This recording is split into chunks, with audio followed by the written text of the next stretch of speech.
Aláròyé máa wí o.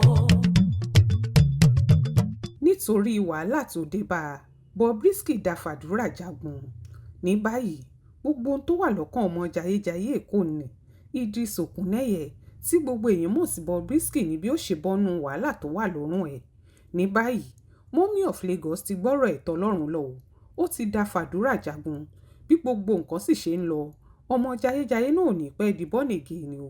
Bíbélì ló kù tó ń kà kíkankíkan báyìí bíi pásítọ̀ tó sì ń gbàdúrà pé kọ́lọ́run jẹ́ kí aago wàhálà tó wà lórí òun yìí bọ́ kúrò níbẹ̀.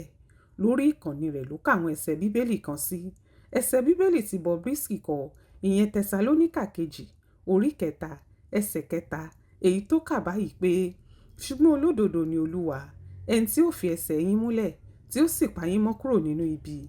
Bákan náà ló tún kọ orí Dáfídì orí 56 ẹsẹ̀ 1 síbẹ̀ pé Ọlọ́run ni ààbò àti agbára wa lọ́wọ́lọ́wọ́ nígbà ìpọ́njú. Àti Dítanọ́rọ́mì orí 23 ẹsẹ̀ 6 tó sọ pé ẹ ṣe gírí kí ẹ sì mú àyà le, ẹ má ṣe bẹ̀rù, ẹ má sì ṣe fòyà wọn nítorí pé Olúwa Ọlọ́run rẹ òun ló ń bá ọ lọ, kì yóò sì fi ọ́ sílẹ̀, bẹ́ẹ̀ ni kì yóò kọ̀ ọ́. Àwọn tó súnmọ́ ọmọkùnrin náà sọ pé àdúrà kíkankíkan ló ń fojoojúmọ́ gbà lórí àwọn ọ̀rọ̀ kan tó sọ léyìí tó fẹ́ fàkóbá fún un.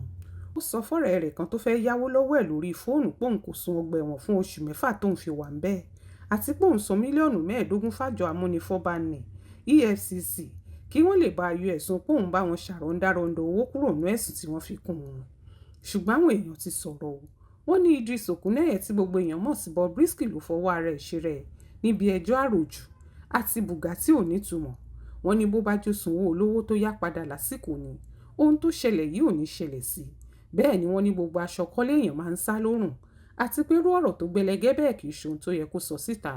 Nígbà tí Bobrisky tẹ̀wọ̀n dé ó ṣayẹyẹ ọjọ́òbí, owó ńlá ló fi ṣe, bẹ́ẹ̀ ló ṣàràmọ̀ǹdà kéèkì tó pè ní mílíọ̀nù lọ́nà 2 náírà, bẹ́ẹ̀ ló raṣọ tó sì ya fọ́tò lóríṣiríṣi tí gbogbo ayé ń kì í.